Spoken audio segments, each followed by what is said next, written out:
Well, hello, everyone. We'll be starting in just a moment, so make yourself comfortable. I'll be right back. Oh, recording in progress. That's what I like to see and what I like to hear. So, hello, everyone. This is Lynn Hamilton, your lead instructor over at Samson Properties, along with my little friend, my Cardinal, sitting on my shoulder here. I dropped him down a little bit. I'm going to get him lower down so he just about sits on my shoulder. So, in today's session of Master Your Marketing, you know that each week we take a different bullet point or topic and take a deep dive into it to help you fine tune your skills and add those missing pieces of your puzzle into place. So, in this session, we're going to be talking about a coffee meeting. You can call it buy lunch, not leads. You can call it whatever you want to call it, but it is addressed a bit in Jumpstart. I know it's in session, I think it's in session 4. It's in a couple of the other sessions that we've talked about. So let's go ahead and take a dive on it. In fact, I will go ahead and make sure that this page alone, called Buy Lunch, Not Leads, will be put into the reference library of on my website, just in case you want to pull it out and have it individually. Okay, so let's set the stage. This business is face to face, people to people.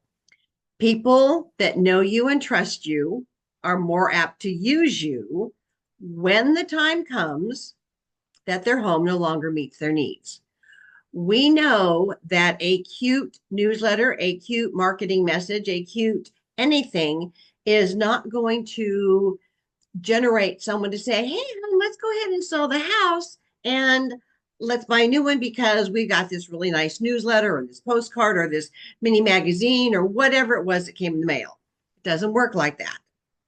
So, in light of you learning to master your marketing, here is one small piece, but a large piece that will help you out.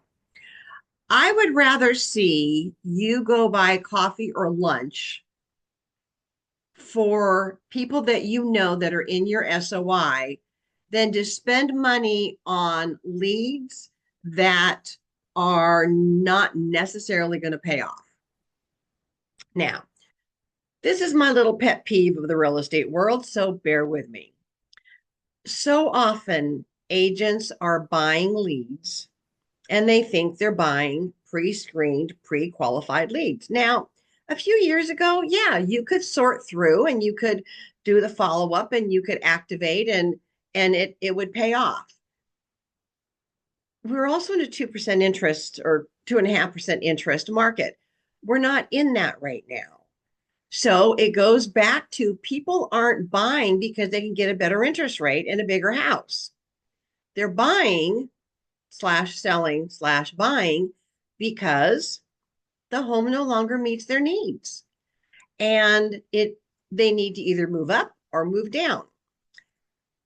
This goes into the premise of we just need to do a better job at educating the consumer on how the business of real estate works, and understanding how to share interest rates is one of them. So when somebody asks you about interest rates, obviously a great way to say it is, if they ask you what's the interest rates doing, I don't know, what's your blood pressure doing? Because it fluctuates. It usually gets them to giggle. Now, the best way to be able to explain it or to explain it out is when you look at the last 30 to 50 years of interest rates, their average is between 5 and 10%. Where are we right now? We're right smack in the middle of that 5 to 10% range. So we're probably in a more normal market. But we will do what everyone else does, is you marry the house and date the rate. When rates come down and you can refinance, you refinance. So there you go. Kevin, I see you've got your hand up. What you got? I just had to go to the bathroom. No, I'm just kidding. You know what I always like to do is I like to talk to a lender and find out what's the difference in interest rate between 6, 7, and 8, and then just tell them we're talking about a difference, $36 a month, and you own the house. Yeah. Um, our call this morning, I think Marion might have been on it. The police officer bought the house 8 years ago, and he's selling the house now, and he's made $280,000 in that period of time. Yep. Absolutely. Yeah. Anyway, Good point. Good point. So again, people will sell when the house no longer meets their needs, and they will more often do business with you if they know you and like you. So it always goes back to what do the agents need to be doing to market themselves? Frankly, gang, I would rather you take a look at who is in your SOI, your sphere of influence in your database, and just start meeting them for a lunch or a coffee. You can do two or three in one sitting at the local coffee shop of your choice or the local, you know, fast food restaurant at your choice where you can come in, sit, have a drink and coffee, soda, water, whatever. Doesn't make any difference. So here's what I'm going to challenge you to do. When we get off this call or while we're talking, make yourself a list of 10 people that you would like to quickly do a coffee or a lunch with over the next 30 days.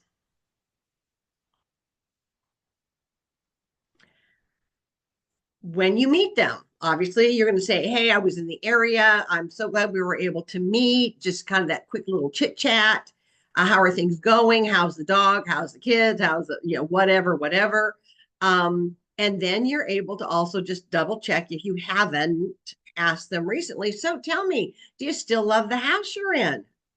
Does it still meet your needs? And if they say yes, you say, great. I love hearing that. And you move on with conversation. If they say, well, funny you should ask, no, not really. Oh my goodness. What's what's the one thing at the house that no longer is working for you? They'll tell you. And you go, I'm just curious. Let's pretend you guys decided to sell and buy another property. What's the one thing the other property would need that this one currently doesn't have? Now you know. Now you got a talking point to move forward with. Let me take a pause and a back step. If they say yes, they still love the house and you've responded great. I love hearing that. But, curiosity. Are you guys planning any remodeling or makeover or redecorating or painting anytime, I don't know, the next year or so? You put it casually, oh, I don't know, in the next year or so, because it takes the monkey and the pressure off their back and they're more likely to answer. So they may say, we're actually thinking of repainting the kitchen. Oh, cool. What I mean, do the cabinets and the walls or just the walls or, tell me about what you're planning on doing. Again, that question, do you still love the house? Does it still meet your needs? Open the door, whether they give you a yes or they give you a no for conversation. Following up with if they say yes, they still love it, great. Out of curiosity, you planning on any makeover, mini makeover, major makeover, whatever it is they say, that's great. And then you kind of get to throw it in there. Well, you do know that I get to come by and see it when it's all done, right? And there's usually a little chuckle. And again, if you know them well enough, we're going to go, sure, of course.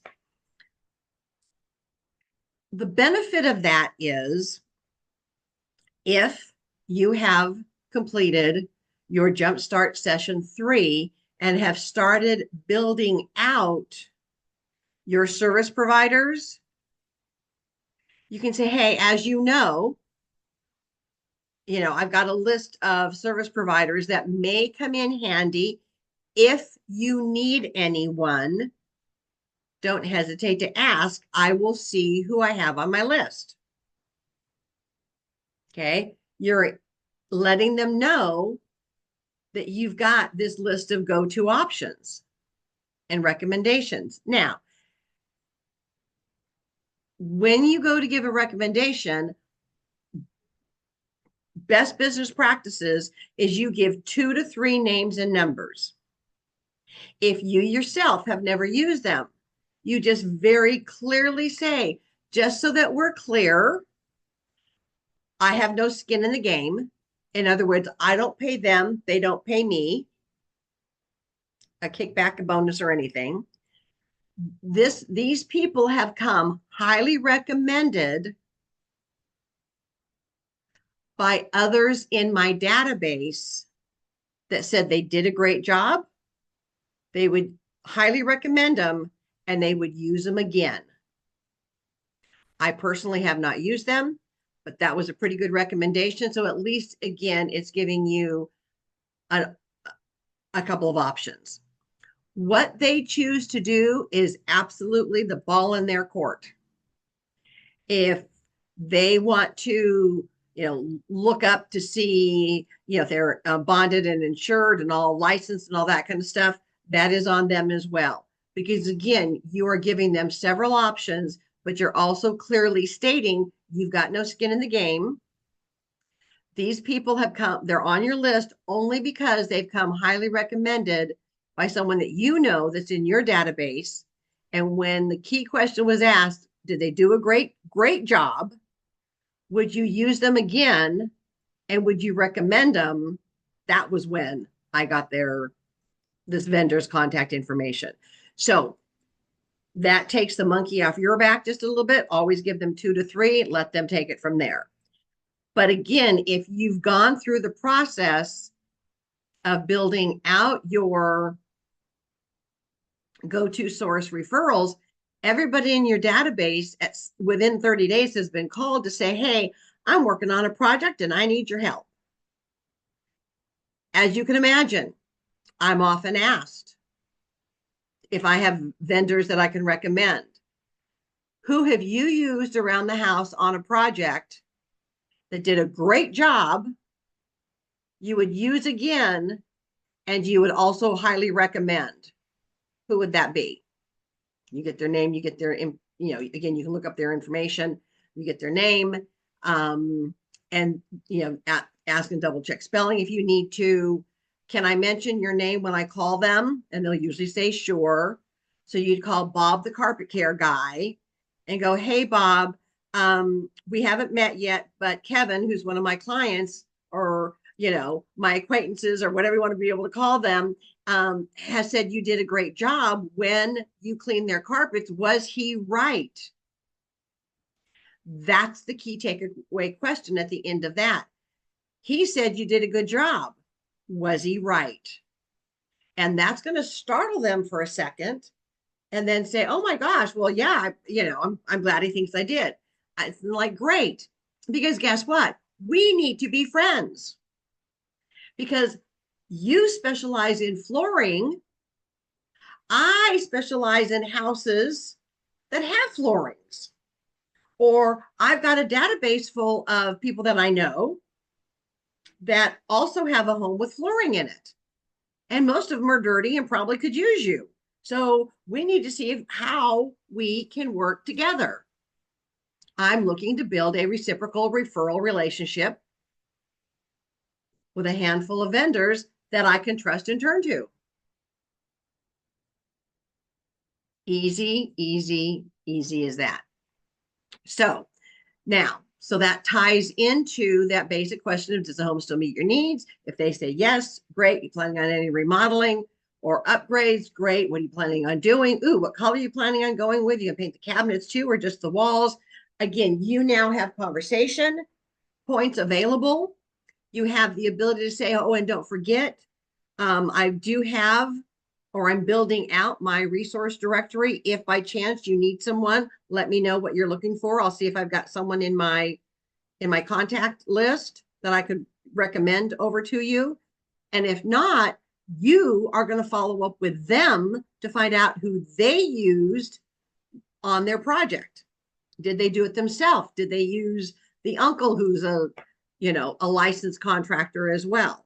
So again, it's all about taking one thing, leveraging it, getting more bang for your buck, and putting the pieces of the puzzle together, not just having them all out floating there willy-nilly. Okay. So we've addressed that. Let's move on to, again, if you're going to meet with someone, 30, 45 minutes is usually about enough. You just tell them, hey, I've got an appointment in an hour. I'm going to, and again, you can set your timer to go off just like you do for 6 or 7 o'clock in the morning. You can set a timer to go off to remind you that you have a quote unquote meeting coming.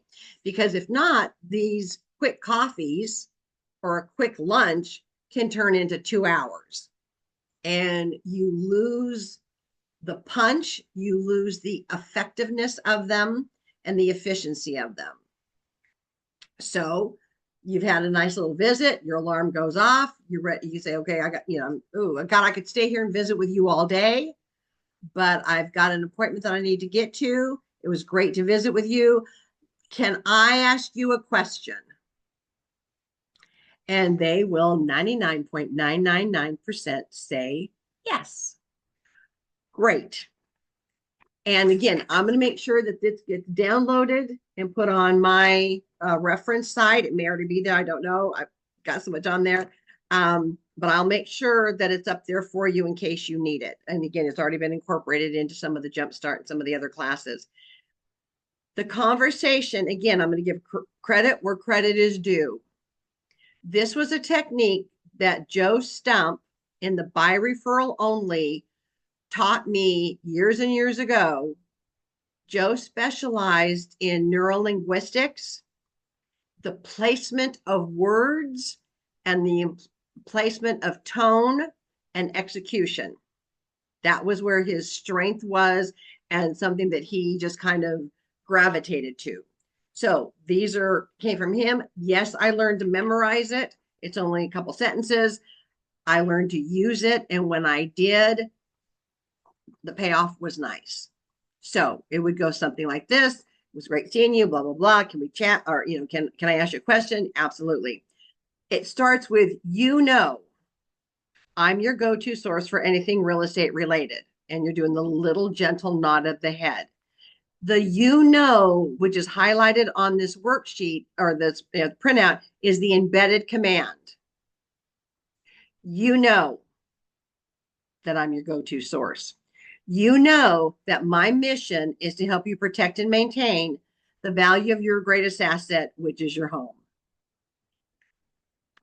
Someday, or you can use the word eventually, someday you or someone you know is going to need my help with something real estate related.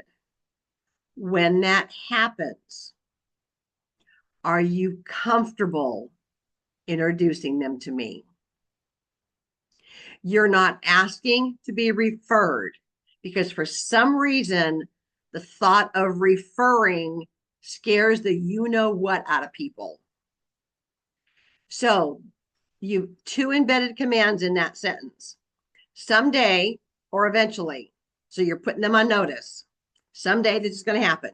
You or someone you know is going to need some help with something real estate related. When that happens, because it's going to, you don't say that part, but when it does, are you comfortable introducing me to them? A gentle nod of the head.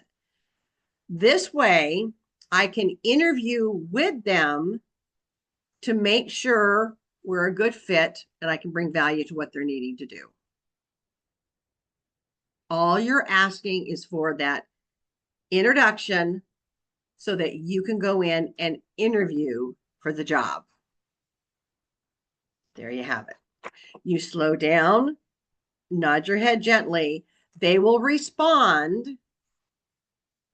Usually, yes, of course, absolutely. Whatever it is their response is, you then quickly say, promise. That promise is the other embedded command that goes with it. Now, what their brain is now doing is taking the keywords of, you know, I know, you're my go-to source. Someday I'm going to come across someone who needs my help or some help with something real estate related. I'm comfortable introducing them to you, and I just made a promise.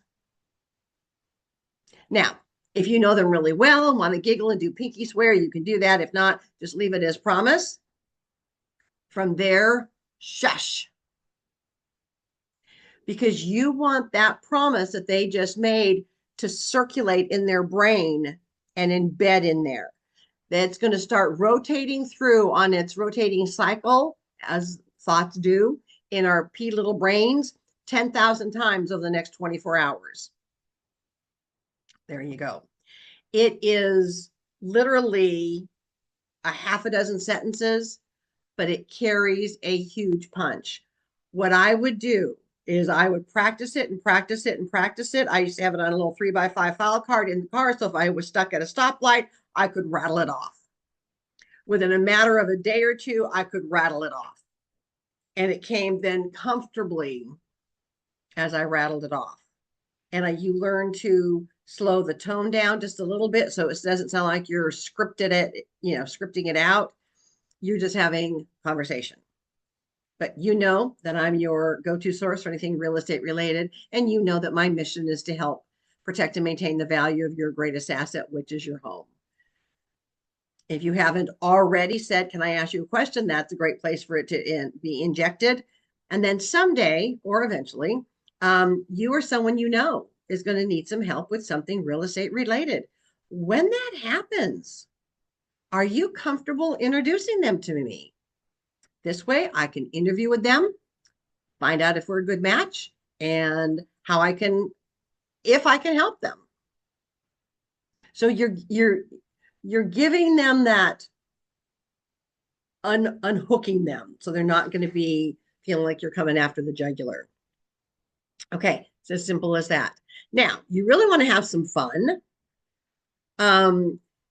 Make a sign, print it that says, ask me a real estate question or stump me on a real estate question and I'll buy your coffee. You can have some fun with that too. Hang it on your laptop as you've got your screen up, hanging on the backside. Obviously, you're back to a wall where people can, come to you and see what happens. You may have to buy a couple of coffees, but it's going to activate and generate conversation.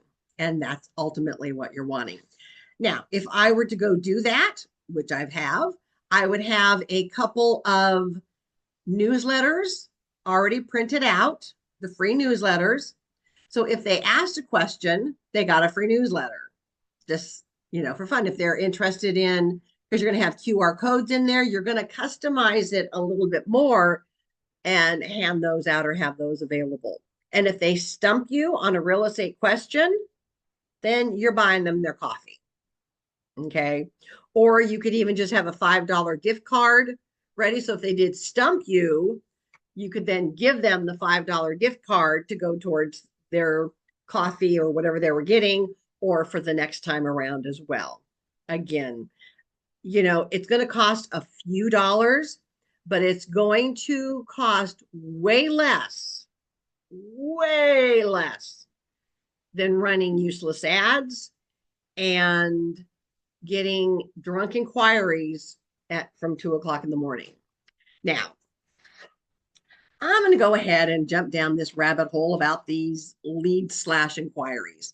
The challenge with this is most people do not understand that when they click on that button and put their information in to be able to get access in and to dive a little bit deeper, they don't realize that people are paying to get their information. Now, I know this has been a sand in someone's shoes for a long time. And there's been talk about obviously having the disclaimer come up that you realize by moving forward that, you're giving permission for someone to contact you and blah, blah, blah. I don't know if that's ever going to come to fruition or not, but the rumor mill is out there on that one. But most consumers do not know when they click on those buttons and say, yes, give me more information, that it's also their information is being sold to you, an agent, a half a dozen agents, because they're not exclusive. And then you go to follow up with them 24 hours later, and they're going, why are you calling me? Because that's not what they expected. All right. So this other way is to buy lunch, not leads, is, in my opinion, way more effective than buying leads and buying cold inquiries. Just my 2 cents. So with that, Kevin, I know you've done that, because I know Linda too has put the sign on the computer, and then she had to take it off because she was getting too many questions. Well, that's so true. Linda is very quiet. And so I had to figure out a way to rattle the cage a little bit and Mhm. get it going. And she's Miss Shy, of course. Once you get her talking, run. She's But adorable. anyway, yeah. So we got her a laptop cover. Said, "Ask me a real estate question." And so we would sit down at the coffee shop, and people would just keep coming up. And she finally bought a new computer because she didn't know how to take the cover off of it that we had bought for her. So she just went out and bought a new laptop. And I said, "Why'd you do that?" She says, "Well, I couldn't get any of my work done." And of course, I'm watching her play Spider Solitaire and stuff like that, which is not exactly what I considered work.